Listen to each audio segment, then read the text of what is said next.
Halo pemirsa, apa kabar? Senang sekali tentunya di kesempatan hari ini saya Artika Amelia dapat kembali hadir menyapa Anda selama 1 jam ke depan di program Ranah Publik kerjasama Dinkes DIY. Tadi satu lagu spesial untuk Anda, ini kayaknya lagu andalannya RW2 Akustik ya nggak sih? Jogja Istimewa, ini yang lagu dari Darboy Gang. Nah pemirsa, di Ranah Publik hari ini ada satu tema yang sangat menarik untuk kita diskusikan bersama. Dan sebelumnya kalau kita berbicara mengenai penyakit kanker, ini merupakan salah satu penyebab utama kematian di dunia. Dan dari data yang ada ini diperkirakan 7,5 juta orang meninggal karena kanker, serta lebih dari 70% kematian ini terjadi di negara miskin dan juga berkembang. Kemudian juga kanker ini ternyata tidak hanya memberikan dampak dari kesehatan fisik, akan tetapi juga kesehatan mental seseorang. Nanti kita akan membahasnya bersama dengan 3 orang narasumber yang sudah hadir di studio TVRI Yogyakarta. Kira-kira gangguan kesehatan mental apa sih yang sering terjadi pada pasien penderita kanker, kemudian faktor resiko dan lain sebagainya. Dan tema kita hari ini adalah perawatan paliatif dan kesehatan mental pada pasien kanker. Langsung saja saya ingin memperkenalkan 3 orang narasumber yang sudah hadir di samping saya. Yang pertama, beliau ini adalah ahli penyakit dalam tim paliatif Rumah Sakit Sarjito, Dr. Nur Asyika Sofia SPPD KAPSI MSC. Dr. Sika, Assalamualaikum dokter. Waalaikumsalam Mbak Tika. Oke, sehat ya dok? Alhamdulillah. Alhamdulillah, selalu sehat, selalu bahagia ya. Oke, amin. Baik, kemudian yang berikutnya ganteng sendiri ya dok hari ini, karena diapit perempuan-perempuan cantik ini.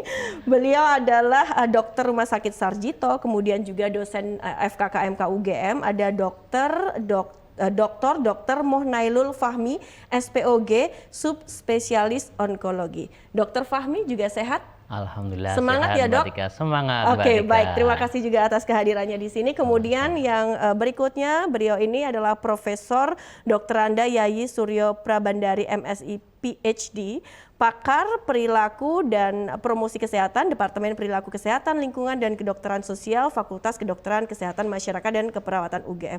Prof. Yayi, sehat, semangat? Sehat dan semangat. Oke, baik. Terima kasih juga atas kehadirannya di sini. Baik, ini langsung saja kita akan ngobrol. Yang pertama mungkin saya ke Dokter Sika, ini tentang perawatan paliatif dan kesehatan mental pada pasien kanker. Kalau kesehatan mental ini mungkin sudah sering banget ya kita dengar, tapi masyarakat awam nih, Dok, tentang perawatan paliatif yang akan kita bahas di sini. Mungkin dokter bisa menjelaskan apa itu perawatan paliatif dan lain sebagainya. Silakan, Dok. Ya, baik Mbak Tika. Jadi perawatan paliatif ini pada prinsipnya adalah sebuah perawatan yang bertujuan untuk meningkatkan kualitas hidup pasien-pasien dengan kondisi yang mengancam jiwa. Salah satunya pasien-pasien kanker ya. Jadi pasien kanker kita ini tentu saja mengalami kondisi yang sangat variatif ya.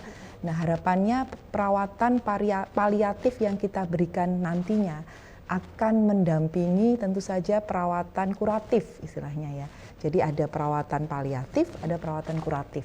Kalau perawatan kuratif tentu saja targetnya bagaimana penyakit kanker ini misalnya bisa cure atau bisa statusnya mungkin sembuh ya. Oke. Nah, sedangkan perawatan paliatif ini bagaimana supaya pasien-pasien kanker kita ini dengan kondisi yang istilahnya mungkin bisa dikatakan ada tahap dia tidak mungkin sembuh ya. Beberapa pasien kan mungkin dinyatakan statusnya tidak mungkin untuk sembuh atau kondisinya masih memungkinkan sembuh, tetapi banyak kondisi penyerta yang menyertai, termasuk kesehatan mentalnya terganggu, kemudian aspek spiritualnya juga mungkin mengalami gangguan. Nah, ini perawatan paliatif lah yang harapannya bisa mendampingi pasien-pasien kanker kita ini supaya quality of life-nya akan terjaga dengan baik.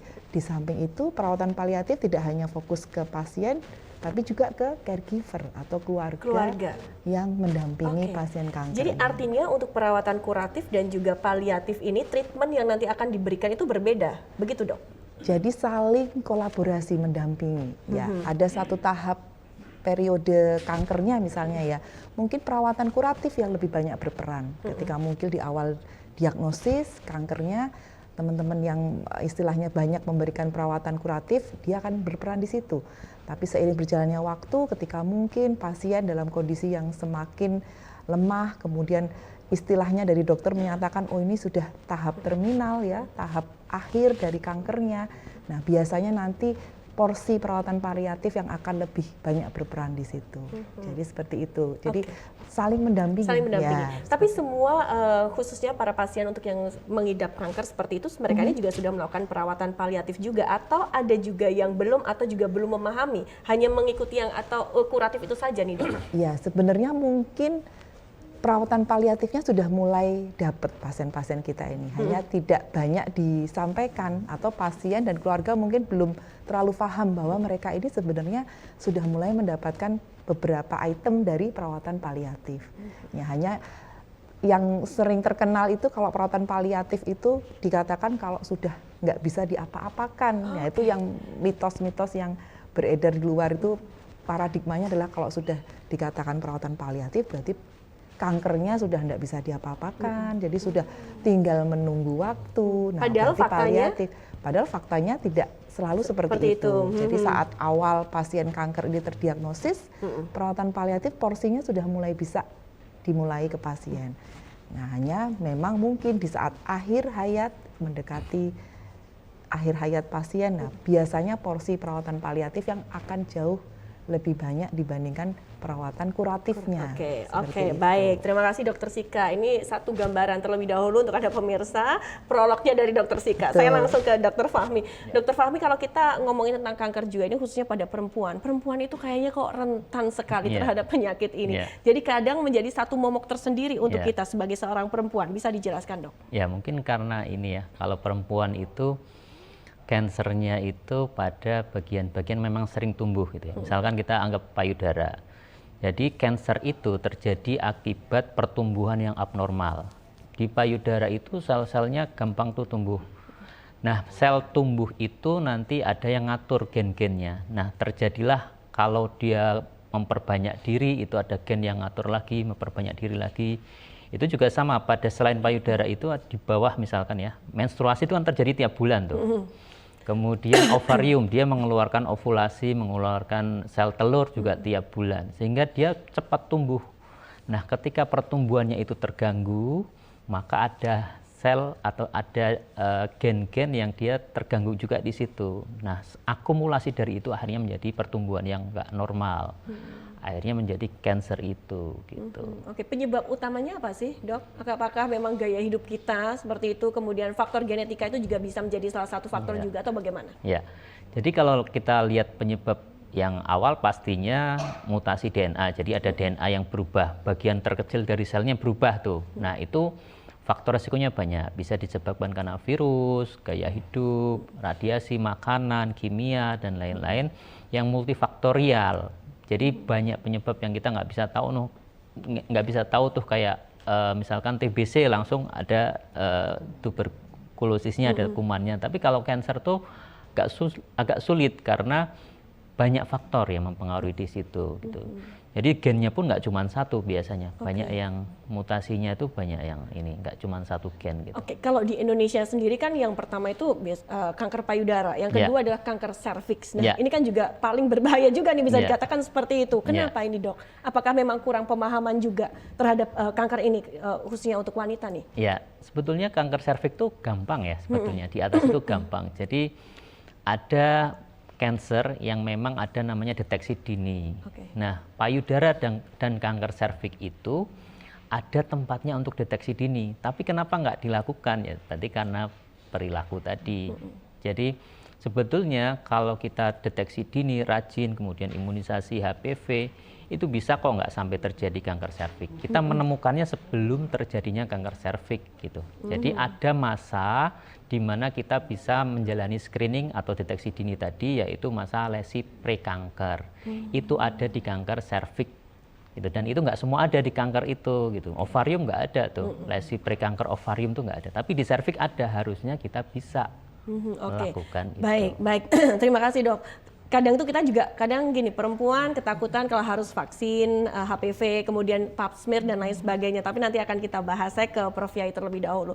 Prof, kalau kita ngomongin juga tentang kesehatan mental seperti itu, khususnya ini para yang mereka ini mengidap kanker, itu pentingnya apa sih kesehatan mental juga untuk mereka ini? Pentingnya untuk pasien kanker diberikan semangat ya untuk kesehatan mentalnya, untuk mereka supaya mengikuti terapi yang disarankan. Kemudian hidup sehat dan semangat itu juga diperlukan, karena secara psikologis kekebalan itu juga dipengaruhi oleh rasa senang, bahagia, atau bisa pasrahnya itu bukan pasrah yang kemudian kalau bahasa Jawanya ngelokro ya, tapi pasrah bahwa oh ya saya kena kanker, saya harus tetap semangat gitu. Dan itu memang tidak mudah, karena pasien kanker ini biasanya yang pertama kali mendengar diagnosisnya saja sudah stres duluan, karena ini seperti ultimatum dan seperti hukuman gitu ya, hukuman mati dalam tanda petik gitu ya. Tetapi kemudian sesudah mereka bisa menerima, apalagi penjelasan dokternya cukup jelas gitu ya, bahwa ini bisa ditreatment dengan bla bla bla bla, mereka mulai menjalani. Tetapi menjalani treatment itu juga kan prosesnya juga cukup panjang, kadang-kadang banyak efek sampingnya gitu. Jadi itu yang membuat pasien kadang-kadang sudah semangat, tapi begitu habis diterapi ngelokro lagi. Jadi memang semangat untuk ini diperlukan. Dan kalau dari hasil kajian yang kebetulan di Yogyakarta juga, ini mereka memang perlu dukungan sosial ya. Dukungan sosial ini dari keluarganya, dari pasangannya ya. Mereka yang mempunyai dukungan sosial yang cukup ini, mereka cukup semangat untuk bisa mengikuti. Nah, kalau tadi yang screening ini Mbak sekalian ya, screening itu beberapa wanita itu takut nanti kalau ketahuan bagaimana gitu. Padahal kalau ketahuan kan malah justru lebih bagus kalau sejak awal nih. Nah, itulah yang mungkin itu porsi yang kami ya, misalnya promosi kesehatannya itu memang harusnya kita mendorong supaya screening itu memang harus dilakukan. Apalagi yang vaksin tadi ya, karena itu kan sebelum menikah nih kalau nggak salah nih. Jadi itu harus disosialisasikan bahwa mencegah ataupun mendapatkan penyakit sejak awal itu akan lebih baik daripada sudah kita sakit gitu nih. Lebih baik dalam artian untuk penanganannya seperti Untuk itu, Prof? penanganannya, ya, untuk penanganannya. Karena kalau dari studi itu pasien-pasien kanker yang masuk di Indonesia itu, yang masuk rumah sakit nih ya, itu stadiumnya sudah sebagian besar lanjut. Oke. Sehingga memang prognosis atau kedepannya itu memang jadinya tidak semuanya bisa tertangani dengan baik, bukan karena pelayanan kesehatannya, tapi karena mereka datang sudah lanjut. Nah di Jepang itu karena screening ini sangat tinggi, jadi mereka yang datang ke pelayanan kesehatan itu stadiumnya masih 1, 2, jadi curable istilahnya itu sekarang kan pengobatan kanker itu cukup advance ya, jadi sebetulnya ini akan bisa lebih baik kalau memang sejak awal gitu ya. Jadi jangan takut seperti diabetes, hipertensi itu kalau diketahui sejak awal kan lebih bagus sebetulnya. Karena mungkin bisa masih pre gitu. Nah, Prof, ini lagi nih terkait support orang-orang yang ada di sekitar. Untuk para pasien yang mereka ini harus berjuang sendiri, ini kan ibaratnya kayak kurang support yang ada orang-orang yang ada di sekitar kita, khususnya untuk keluarga, kemudian lingkungan sosial dan lain sebagainya. Apa sih harusnya yang mereka lakukan? Kemudian pemahaman, kesadaran seperti apa yang harus mereka berikan juga nih? Oke, satu memang sebetulnya kalau di beberapa kota di Yogyakarta, saya kebetulan menjadi anggota di Yayasan Kanker Indonesia cabang Yogyakarta, itu banyak volunteer-volunteer yang mereka survival kanker, yang mereka mau untuk visitasi untuk mendorong semangatnya kalau dia misalnya seorang, mohon maaf nih, janda sendirian ya, anaknya entah di beberapa kota yang lain sehingga dia sendiri, itu ada volunteer-volunteer sukarelawan yang akan bersedia. mendampingi begitu. Iya, bahkan sampai nanti kalau dia pas terapi itu bisa ditemanin gitu ya. Jadi Yayasan Kanker Indonesia itu mempunyai banyak sukarelawan. Sebagian pasien kanker yang sudah survive, ya, sehingga kan mereka tahu, ya, tahu menjalani, sehingga mendorong semangatnya itu bagaimana lebih baik dari saya yang latar belakang psikologi. Jadi artinya juga penting juga untuk para pasien ataupun juga penderita ini mungkin bisa untuk bergabung ke satu komunitas yang memiliki nasib yang sama seperti itu untuk saling memberikan support. Betul. Oke, baik. Nanti kita akan lanjutkan kembali. Kita harus jeda terlebih dahulu. Tetaplah bersama kami di Ranah Publik.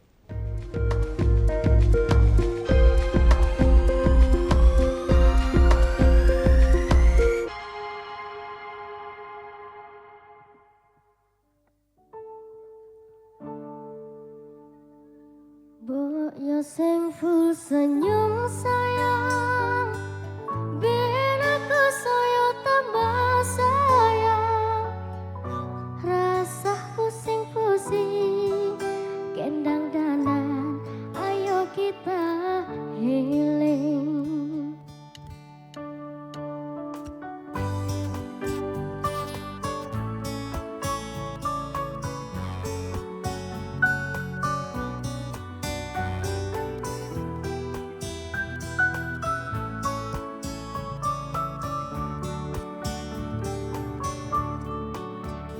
Bukannya aku ora peduli, tapi pancen kodemu angel dipahami. Ngomong wae kabeh opo anane, ben podo penake. Tak upayake kabeh panjalukmu, tapi tulung ngerteni kahananku. Aku tutu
Terima kasih RW 2 Akustik full senyum. Hari ini kita harus full senyum, tapi jangan healing pergi-pergi dulu ya. Karena harus nonton ini sampai dengan selesai karena bermanfaat sekali pemirsa untuk Anda, untuk topik kita bicarakan hari ini. Saya kembali lagi ke Dokter Sika.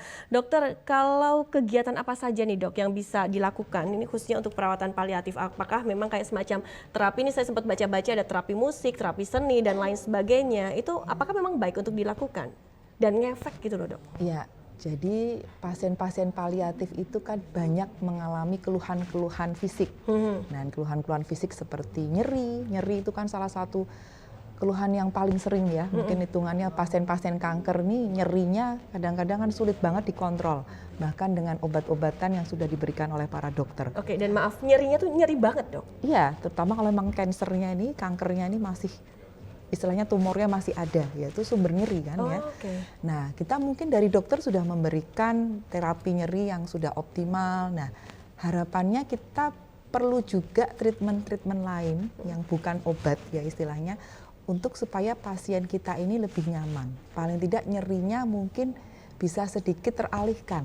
Nah, salah satunya terapi-terapi seperti terapi musik tadi ya, terapi relaksasi, itu juga bisa membantu pasien-pasien paliatif kanker kita. Jadi tidak hanya dari obat-obatan yang sudah diberikan, kita bisa memberikan terapi non farmakologi istilahnya, terapi non obat-obatan seperti terapi musik, relaksasi. Dan sudah banyak studinya bahwa terapi-terapi itu cukup membantu pasien-pasien kanker kita. Membantu dalam artian ini membuat lebih bahagia atau mengurangi tingkat stresnya atau bagaimana? Rata-rata dikatakan banyak aspek terbantu. Jadi mungkin dari nyeri misalnya ya, skor nyeri atau skala nyerinya membaik, kemudian pasiennya juga merasa lebih nyaman ya, asumsinya juga lebih happy mungkin ya, stresnya akan lebih berkurang, kemudian misalnya kualitas tidurnya akan jauh lebih baik. Ya, jadi saya rasa treatment-treatment ini bisa mendampingi terapi-terapi obat-obatan yang mungkin sudah diberikan oleh dokter sebelumnya. Oke, baik. Prof Yayi, selain terapi-terapi yang tadi, kayak misalnya bimbingan psikologi, sosial, spiritual, itu juga sangat penting juga untuk bisa dilakukan untuk menjamin kesehatan para penderita ini, mereka lebih bahagia dan juga bisa dikatakan bersahabat dengan penyakit yang ada di dalam dirinya. Iya, iya. Jadi spiritualnya itu kalau di beberapa hasil kajian itu kalau untuk orang-orang Asia termasuk Indonesia itu penting. Jadi karena beberapa pasien kanker ini memang menyerahkan pada yang di atas. Tapi spiritual ini kalau mungkin ini yang saya sarankan juga di rumah sakit itu kadang-kadang rohaniawan datang itu memang di akhir kehidupannya. Padahal itu sebetulnya sebelumnya ya.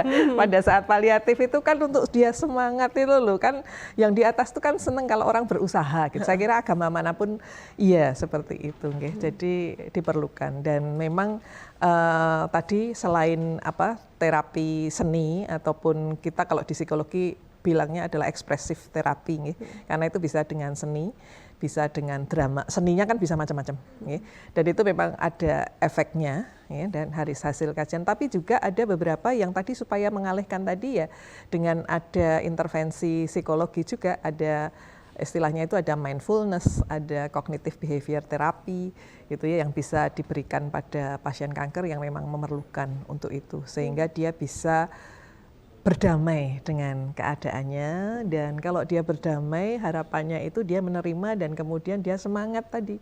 Semangat itu sangat diperlukan. Ya. Berdamai dengan keadaan itu bisa dikatakan tidak mudah juga ya Prof? Oh sangat tidak mudah karena butuh proses. Butuh proses dan ini kalau dari hasil kajian kami yang di Yogyakarta ini komunikasi antar dokter pasien ini juga sangat bermakna gitu. Kalau dokternya juga bisa menjelaskan dengan baik pasiennya itu, oh iya ya wis gitulah. Saya memang harus menghadapi ini, saya harus menghadapi terapi ini, itu yang harus saya jalani. Saya pasrah tadi spiritualnya, tapi keluarganya ayo menyemangati gitu ya. Jadi itu semuanya mendukung keberhasilan pasien kanker ini di dalam menjalani, karena tidak semuanya memang bisa berhasil sembuh total nggih dok, tapi paling tidak itu kalau dari hasil studi nih ya, kalau mereka yang mendapatkan dukungan sosial dan tadi dukungan spiritual tadi, angka harapan hidupnya lebih panjang sedikit gitu, bukan menyembuhkan tapi untuk bisa memperpanjang sekaligus tadi kualitas hidupnya lebih baik. Tadi tidurnya nyenyak ya, tidak terlalu nyeri karena dia bisa berhasil mengalihkan rasa nyerinya gitu ya. Dia mungkin bisa beraktivitas sehari-hari meskipun tidak sekuat dulu, tetapi tidak hanya tiduran gitu ya. Jadi dia bisa menjalani kehidupannya. Nah, pasien yang berhasil karena ada terapinya sudah mulai kelihatan, nah itu biasanya kemudian kehidupan sehari-harinya, kualitas hidupnya memang membaik. Nah ini yang terjadi, dan ini kan harus disemangati terus supaya dia sampai memang akhirnya dia harus the end of life gitu ya. Jadi tapi dia tidak terlalu nyeri dan dia tetap mempunyai kualitas hidup yang baik gitu. Tapi sempat ada tidak nih Prof temuan seperti itu, misalnya para penderita kanker ya ini tidak mau menerima dengan kondisi apa yang ada sekarang, kemudian sampai melakukan hal-hal yang tidak diinginkan? Sebetulnya kalau hal-hal yang tidak diinginkan enggak, tapi kemudian beralih ke pengobatan yang non medis. Oke. Tapi yang beda sama yang dikatakan Dokter Sika yang non farmakologi tadi, ini non medisnya ke dukun, ke pengobat yang katanya bisa mengambil tumornya itu dialihkan ke kambing gitu ya. Oke. Masih ada yang ini ya percaya dengan hal-hal yang semacam itu. Karena baik, hopeless ya. Jadi dia sangat tidak berdaya dan dia kemudian pikirannya tidak rasional lagi. Ini sing rodok cepet gitu ya. Jadi ke sana gitu ya. Tapi kalau sampai bunuh diri itu malah enggak. Tapi ya itu tadi berlari ke pengobatan-pengobatan yang sebetulnya tidak banyak bukti ilmiahnya. Oke, gitu ya. baik. Nah, Dokter Fahmi ini gimana? Pasiennya ada sempat misalnya ada fenomena semacam itu tidak, Dok? Misalnya ya seperti tadi yang Prof Yai katakan, ada yang ke non medis dulu, kemudian akhirnya langsung ke dokter seperti itu. Banyak ya. Oh iya, oke. Jadi pertama kali biasanya pasien saya kan wanita ya, jadi ketika pertama kali diagnosis muncul, itu dia langsung nangis biasanya. Pasti itu. Nah, nangis dia nggak bisa menguasai diri kadang tuh. Kemudian setelah itu kadang kita masuk bahwa diagnosisnya ini tepat berdasarkan ini. Pertama dia mungkin denial ya. Terus kemudian setelah itu kita sampaikan bahwa penanganannya akan seperti ini. Gitu. Kadang dia langsung menolak gitu. Jadi ada juga yang di pertemuan kedua, ketika dia datang lagi, dok saya mau diterapi apa, planningnya apa ini. Kita planning terapi misalkan operasi atau kemoterapi atau radiasi gitu ya. Kemudian dia nggak datang lagi karena mencari pengobatan di luar tadi itu. Jadi banyak kayak gitu. Nanti baru setelah ke kita udah advance, udah berat gitu. Jadi ya Bu, mohon maaf ini mungkin kita tidak operasi lagi karena ini udah menyebar kemana. Jadi ya kemoterapi paling itu yang bisa, ataupun langsung ke tadi itu paliatif yang end of life gitu. Pasien kanker itu apakah memang harus dioperasi atau bisa dilakukan dengan treatment yang lain sih, Dok? Jadi treatmentnya tergantung dia di stadium berapa gitu ya. Kalau di serviks mungkin kalau stadium 1 masih bisa kita operasi, tapi kalau stadium 2 ke atas itu harus kemo atau radiasi gitu. Dan beda-beda tergantung kansernya juga gitu. Kalau di serviks seperti itu, kalau di ovarium atau indung telur itu kemoterapi operasi gitu. Jadi tergantung kansernya apa, tergantung dia juga masih membutuhkan fertility atau kesuburannya masih diperlukan atau enggak, kemudian di stadium berapa dia gitu. Oke. Setelah menjalani operasi, apakah nanti juga bisa dipastikan akan sembuh seperti itu atau tetap harus kontrol ke dokter, minum obat-obatan dan lain sebagainya? Bahkan kalau misalnya dok, maaf, kalau kita minum obat-obatan dalam jangka waktu yang lama, nanti yang kena ginjalnya. Nah, kemudian harus bagaimana ini? Jadi kalau di cancer itu kita nggak menggunakan kata sembuh gitu ya, kita menggunakan kata terkontrol atau tidak. Apakah cancer itu terkontrol atau tidak? Apabila terkontrol mungkin bisa lama hidupnya seperti orang biasa gitu.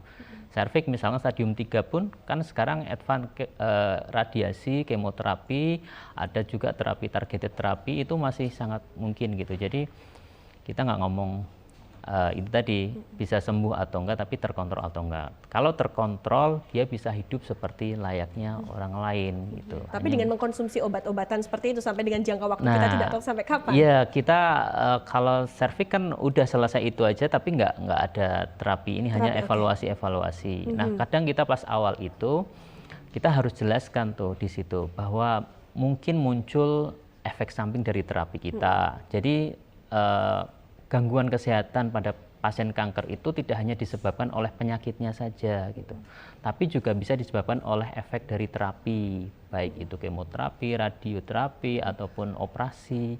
Itu semua sudah kita jelaskan di awal gitu. Oke, efeknya biasanya apa nih, Dok? Apakah hanya, kan ada juga tuh yang rambutnya sampai rontok, sampai botak seperti itu? Atau mungkin ada efek-efek yang lain? Ya, kalau kemoterapi ya, kalau kemoterapi kan kemo itu obatnya menyerang sel-sel yang tumbuh. Nah, sel tumbuh itu salah satunya rambut. Rambut mudah tumbuh tuh. Jadi dia gampang kena juga, akhirnya rontok gitu kan. Mungkin ada juga sel-sel lain, misalkan di sel darah merah atau sel darah putih, di situ kena juga karena dia kan tumbuh terus. Nah, itu juga bisa jadi efek sampingnya gitu. Oke, tapi kemungkinannya gimana? Kecil atau kemungkinannya besar juga? Itu individualis ya, Oke, tergantung orangnya ya. Dan kita nggak bisa meramalkan ibu bakal mual muntah atau bakal rontok rambutnya setelah berapa bulan atau itu bakal ini, nggak bisa. Oke, jadi pasien ini diberikan pemahaman secara general efek-efek saja, apa saja yang nantinya akan muncul seperti itu betul. ya. Oke, baik, terima kasih. Nah, Dokter Sika, sebenarnya kalau dari tujuan atau goal dari perawatan paliatif ini sendiri apa sih? Jadi intinya kalau goalnya perawatan paliatif ini bagaimana pasien kanker kita misalnya ya, penderitaannya berkurang paling tidak ya, kualitas hidupnya akan jauh lebih baik dan keluarga juga istilahnya dalam kondisi yang lebih nyaman ketika mendampingi atau merawat pasien kanker ini.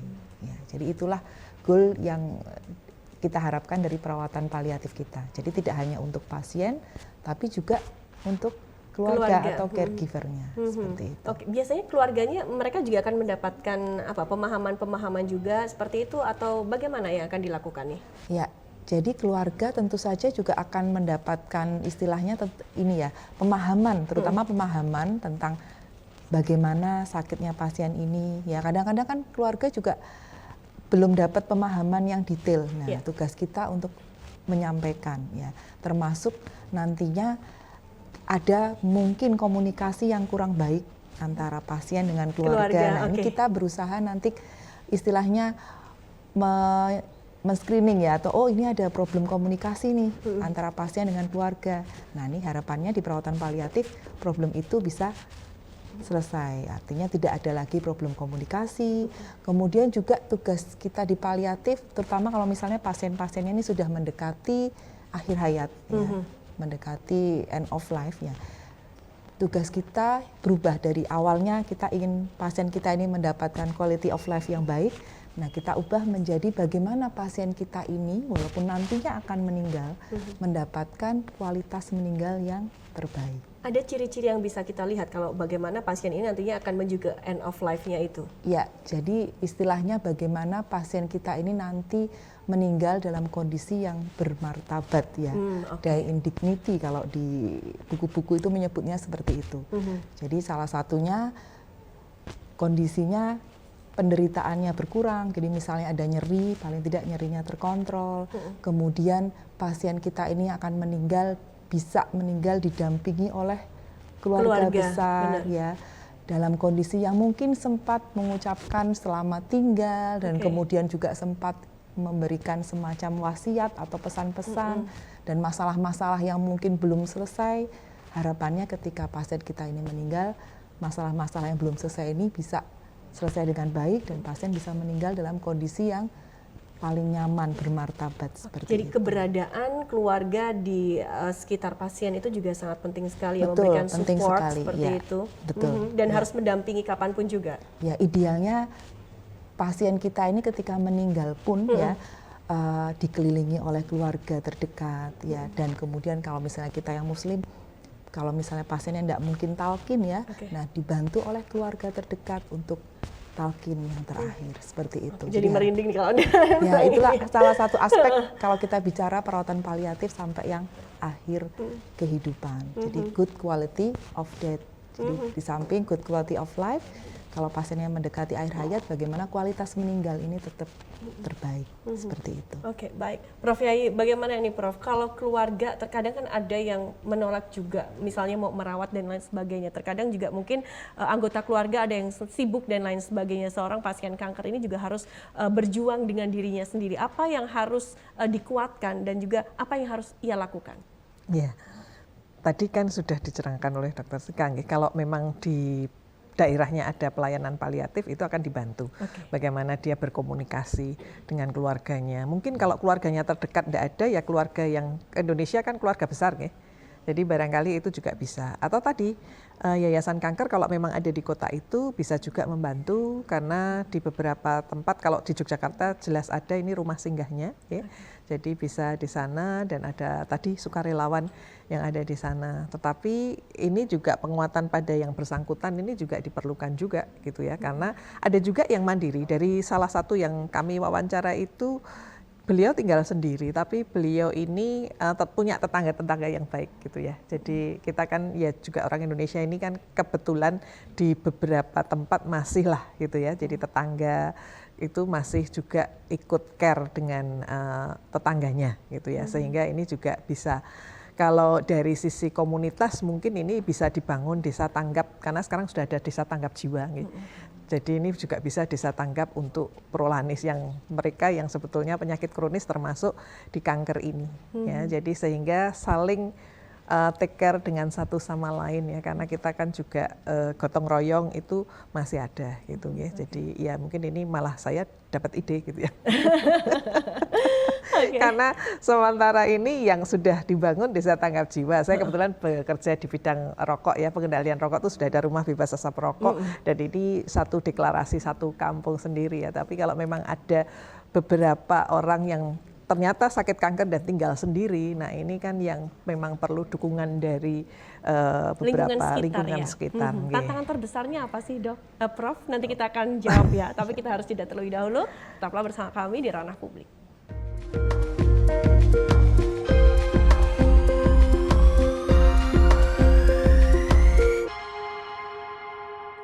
Kita lanjutkan kembali pemirsa untuk diskusi kita kali ini. Sempat terjeda tadi Prof. Yayi, silakan tantangan terbesar yang dihadapi bagaimana agar nantinya para pasien ini tetap happy, tetap gembira, tidak terkena gangguan mental, stres, depresi dan lain sebagainya. Ya, jadi pada saat awal terdiagnosis tadi yang dikatakan kadang-kadang pasien itu memang shock ya. Jadi kemudian ada denial, mencari yang lain. Jadi memang edukasi bahwa kalau punya keluhan dan ini harus segera ke rumah sakit. Kemudian tadi kalau sudah memasuki usia yang memang kita harus screening, itu harus screening gitu ya. Dan kemudian kalau menjalani ini kemudian harus tetap semangat. Jadi memang pelayanan di penanganan kanker ini mestinya komprehensif gitu ya. Dan sekarang teman-teman saya psikolog itu juga sudah banyak yang bekerja di rumah sakit, termasuk di puskesmas. Di Yogyakarta itu puskesmasnya sudah punya psikolog. Jadi itu juga membantu untuk mendorong kalau memang dokter puskesmas menemukan tanda-tanda yang ini kemungkinannya, karena dokter puskesmas nggak bisa langsung mendiagnosis, tadi harus dirujukkan. Itu tapi mendorong untuk pasien itu untuk dirujukkan, karena ini perjalanannya itu memang ternyata panjang pasien kanker ini. Studi saya menunjukkan bahwa memang diperlukan keyakinan bahwa tadi supaya tidak belok dulu ke pelayanan yang non medis tadi ya. Jadi sesudah dari puskesmas itu kadang-kadang mampir dulu Mbak, gitu ya.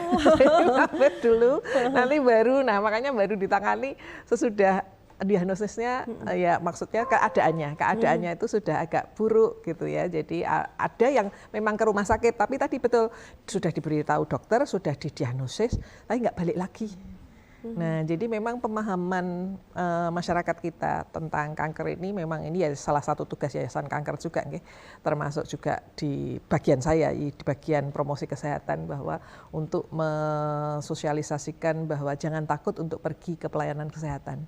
Dan kalaupun sudah ada saran, ya ikutilah saran itu gitu ya. Dan semangat itu perlu gitu ya. Jadi memang saling menyemangati. Dan kalau tadi tantangan yang di komunitas tadi memang harus banyak ada fasilitatornya ya. Jadi kalau kita bisa selama menemukan ini kurang fasilitatornya atau bagaimana? Fasilitatornya ini kadang tokoh masyarakatnya enggak ada di masyarakat itu. Sehingga yang menggerakkan masyarakat itu kan perlu ada yang kayak, bukan kalau di ini kan profesor tapi ini provokator Pak.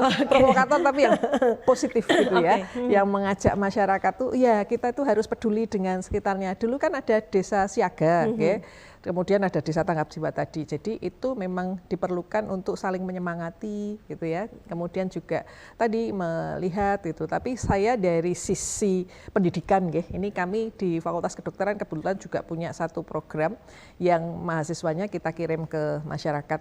Jadi itu juga bisa menjadi saya bisa mengajak universitas yang lain gitu ya. Jadi selain dari komunitas tadi bisa lewat pendidikan, yang artinya ini bukan untuk karena ini masih mahasiswa, jadi dia tidak bisa mendiagnosis, tapi paling tidak bisa mendorong, mengajak untuk dia ke pelayanan kesehatan. Ya itu yang kita lakukan dengan programnya namanya Community and Family Healthcare. Jadi anak-anak mahasiswa kedokteran, keperawatan gizi ini mendampingi satu keluarga masing-masing satu anak ya selama beberapa tahun. Nah itu mereka termasuk mendorong kalau di keluarganya itu ada yang berisiko atau yang belum screening tadi, ini harusnya juga screening. Jadi memang harus komprehensif gitulah kalau menurut saya untuk kanker ini, supaya bisa diketahui sejak awal, sehingga deteksi dini, sehingga stadiumnya itu masih dini, sehingga dokternya juga nggak kepayahan nih. Tapi kemudian kalau memang ternyata memang harus ditangani ya ditangani dengan baik dan dia tetap disemangati, sehingga ini juga butuh tim juga. Di sekarang itu kan ada juga perawat jiwa, Mbak. Selain psikolog, kalau tidak ada psikolog ada perawat, ya, ada perawat yang bisa membantu dokter ini untuk menjadi timnya, terutama untuk tadi paliatif dan kemudian menyemangati supaya dia tetap semangat, happy, ya, pasrah tapi pasrah positif, gitu ya. Dan kemudian tadi meninggal dengan bermartabat, ya. Karena memang persiapan untuk menuju ke akhir kehidupan ini memang perlu dibantu juga untuk dia pasrah, tapi pasrahnya itu betul-betul pasrah yang bagus gitu ya, dan supaya nulisnya juga meninggal dengan tenang gitu. Oke, baik. Nah, Prof, tapi benar nggak sih?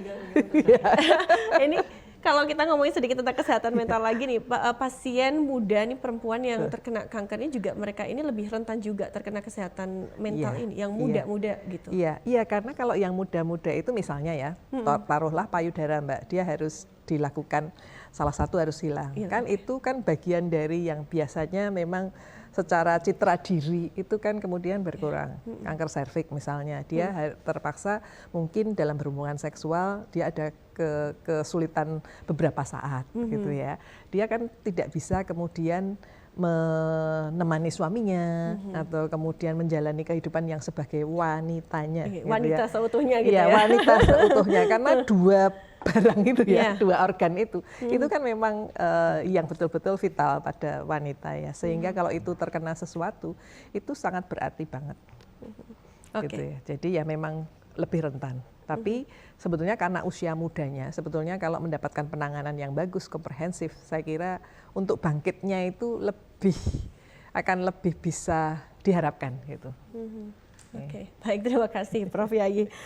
Oke, Dokter Fahmi, ini untuk antisipasi kita, ini khususnya para perempuan, untuk wanita juga yang sedang menonton nih, untuk antisipasi sejak dini sekarang apa yang harus kita lakukan agar kita bisa terhindar dari penyakit kanker nih, khususnya perempuan nih, kanker serviks, payudara, ovarium dan lain-lain. Ya, jadi terutama untuk kanker serviks ya, kanker serviks itu saat ini ada program nasional. Yang pertama primary prevention, jadi pencegahan primer yaitu dengan vaksin.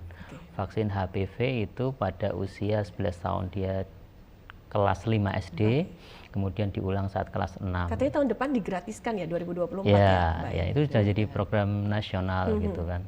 Itu kalau yang sekarang, tapi gimana yang generasi yang sudah lewat gitu kan? Boleh aja vaksin, yang belum nikah atau yang sudah menikah pun masih boleh gitu. Bahkan yang sudah pap smear atau sudah menikah berapa lama, kemudian pap smearnya positif, itu enggak apa-apa kalau mau divaksin, karena belum tentu yang penyebabnya itu tipe itu gitu. Jadi virusnya itu kan banyak tipenya. Kemudian yang kedua setelah pencegahan primer yaitu pencegahan sekunder, yaitu dengan screening tadi ya. Jadi screening itu dilakukan ketika kita sebelum diagnosis kanker. Jadi pre-kanker namanya. Di situ ada pap smear, ada IVA test, ada HPV test gitu, yang itu bisa dilakukan di mana saja dan sudah ada programnya. Dari YKI pun sudah ada ya. Kemudian dari kita biasanya program di puskesmas itu ketika apapun pasang KB atau pasang IUD gitu, kita biasanya lakukan juga itu IVA test gitu. Jadi banyak sekali itu. Kemudian payudara. Memang seperti yang tadi Prof. bilang ya, bahwa payudara itu kan penting ya. Dan sebetulnya kalau kita bisa, bukan bercandaan sih ya, biasanya memang kalau serviks disebabkan karena laki-laki gitu kan, tapi payudara juga bisa dideteksi oleh laki-laki. Jadi periksa payudara istri gitu kan. Kalau programnya kan periksa payudara sendiri, atau kalau memang nggak ke kesehatan bisa oleh suaminya, ada benjolan atau ada apa di situ, itu bisa gitu. Jadi deteksi dininya udah ada gitu. Kenapa tidak kita lakukan gitu. Ya. Fase perkembangan kanker itu seperti apa sih, Dok? Terkadang kan kalau misalnya di fase awal-awal kan tidak terdeteksi seperti itu, dan kita baru sadar, waduh kok udah stadium sekian seperti itu. Ya. Yang paling bisa diketahui adalah perjalanan alamiah kanker serviks ya, kanker leher rahim. Ini dari awal misalkan seksual intercourse atau hubungan, mendapatkan HPV atau virusnya itu dari seksual ya. Kemudian di situ ada infeksi di situ. Nah, infeksi sebenarnya untuk kita banyak wanita itu sembuh sendiri gitu. Tapi ada beberapa yang persisten, artinya dia masih nggak sembuh tuh dalam 1 tahun. Nah, ini yang berisiko. Nah, setelah jadi persisten, maka dia akan menyebabkan kelainan di sel-selnya yang itu bisa dideteksi lewat pap smear. Jadi kalau HPV DNA test tadi sebelum kena sel-selnya tuh, jadi masih normal bisa hilang. Tapi kalau pap smear itu udah ada kelainan di selnya. Nah, di situ baru setelah beberapa tahun, bisa 3 tahun sampai 13 tahun baru muncul, kalau nggak terdeteksi bisa ke kanker serviks. Kalau didiemin aja baru muncul gangguan-gangguan tuh. Makanya kenapa orang wanita tuh nggak datang ke screening, itu biasanya karena tidak tahu atau malu atau takut atau abai, udah tahu deh, nggak usah lah, biarin aja kan nggak ada keluhan gitu kan. Padahal keluhan itu muncul ketika sudah cancer gitu. Jadi sebelum cancer tuh memang nggak ada keluhan gitu. Nah, setelah muncul perdarahan atau keputihan itu biasanya udah biasanya pendarahan, kemudian keputihan tapi yang tidak wajar seperti itu. Kemudian di luar siklus haid, perdarahannya gitu. Ada bau gitu juga ya, Dok. Itu kalau virusnya sendiri bisa juga dari suami. Mohon maaf, terkadang kan ada yang berganti-ganti pasangan, itu juga seharusnya tidak ya. Bisa, dari suaminya bisa gitu, atau dari pasangan yang lain gitu kan. Makanya faktor resikonya multi partner itu. Gitu. Baik, terima kasih dokter. Mau ditambahin juga nggak nih, Dok? Baik, Dokter Sika, kapan sih waktu yang tepat untuk melakukan perawatan paliatif? Pada saat di awal begitu kita akan langsung melakukan perawatan paliatif, atau di tengah-tengah, atau bagaimana? Jadi kalau kita bicara timingnya, ya ini tentu saja ya beda-beda ya Mbak ya. Tergantung pasiennya ini seperti apa. Tapi memang biasanya yang muncul ini perawatan paliatif dilibatkan, atau pasien ini mendapatkan porsi perawatan paliatif begitu akhir, ya mendekati akhir hayat. Ya padahal idealnya sejak awal diagnosis itu sudah bisa. Hanya mungkin porsinya yang berbeda. Jadi di saat awal diagnosis kanker misalnya, nah mungkin porsi perawatan paliatifnya hanya berapa persen, lebih banyak ke perawatan kuratif. Nah, ketika pasiennya ini kemudian mengalami perjalanan penyakitnya kemudian bertambah berat, ya barulah biasanya porsi perawatan paliatif yang akan jauh lebih besar sampai akhirnya pasien meninggal seperti itu. Jadi bisa di awal. Tadi kita sempat membahas juga bagaimana fase pasien ini nantinya akan menuju misal meninggal seperti itu. Perawatan yang sebaiknya dilakukan oleh anggota keluarga itu harus seperti apa sih, agar tidak takut, aduh saya nggak tahu nih sebentar lagi kapan seperti itu, hari yang ditunggu-tunggu itu akan datang. Ya, jadi biasanya kami para dokter ini kan sudah punya semacam prediksi seperti itu. Jadi ada hal-hal yang membuat pasien ini misalnya dalam waktu secara perkiraan ya, kita sudah punya perkiraannya berapa bulan atau mungkin setahun kemungkinan pasien ini akan meninggal itu sudah ada. Jadi idealnya kita sudah mulai sounding itu, kita sampaikan jika pasiennya memungkinkan ya, karena sekali lagi seperti disampaikan Prof. Yayi tadi, jangan sampai berita buruk, ini kan kabar buruk yang kita sampaikan, bahwa sebentar lagi dalam waktu hitungan minggu misalnya, pasien ini akan meninggal. Nah, jangan sampai berita buruk yang kita sampaikan ini justru membuat semangatnya pasien nantinya tambah down ya. Boleh nggak sih sebenarnya dokter misalnya memvonis mohon maaf nanti untuk hidupnya berapa bulan atau berapa tahun? Jangan dijawab dulu ya, kita Siap. masih punya satu segmen lagi. Tetaplah bersama kami di Ranah Publik.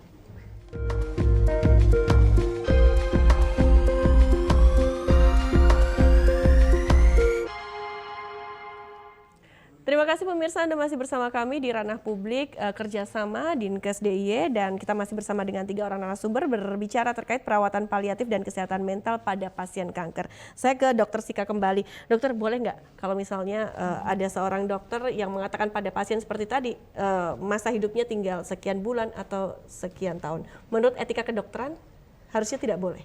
Sebenarnya kalau menurut etika kedokteran itu diperbolehkan, ya, karena boleh. itu hak pasien ya untuk mengetahui sebenarnya ya dia sejauh mana perjalanan penyakitnya. Jadi di samping diagnosis, kalau kita di medis istilahnya prognosis, harapan hidupnya Harapan seperti apa, perkembangannya seperti apa, itu hak pasien sebenarnya dan hak keluarga.